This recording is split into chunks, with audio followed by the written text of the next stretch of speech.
কোরআনে বলেন সূরা আল ইমরান অধ্যায় 3 আয়াত 160।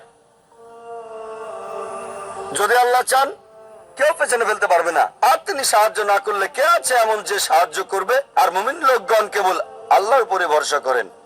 আল্লাহ বলেন সূরা আনকাবুত অধ্যায় নম্বর 29 আয়াত নম্বর 69 যে যদি চেষ্টার সংগ্রাম করো আল্লাহ সুবহানাহু ওয়া তাআলার পথে, তিনি পথ খুলে দেবেন। আল্লাহ আরো বলেন সূরা নাহাল অধ্যায় 17 আয়াত 43 এবং সূরা আম্বিয়া অধ্যায় 21 আয়াত 7, ফাসআলু আহলিয যিকরি ইন কুনতুম লা তা'লামুন।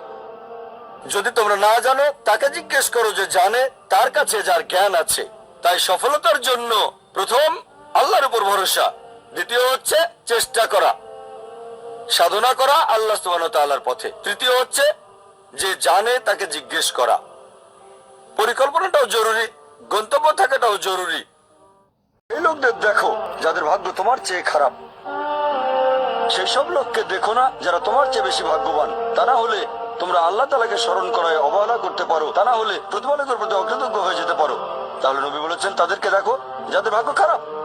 তখন আপনি বলছেন আচ্ছা এই লোকটার তো কোনো গাড়ি নেই, আমার একটা মারুতি অন্তত আছে। তাকে দেখবেন না যারা সে মার্সিডিজ।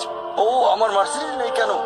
ওই লোকের গাড়ি নেই, আমার তো একটা আছে। আপনি আল্লাহকে ধন্যবাদ জানাবেন যখন মার্সিডিজ গাড়ির মালিকের সাথে নিজেকে তুলনা করবেন। ও আমার কেন মার্সিডিজ গাড়ি দিলেন না?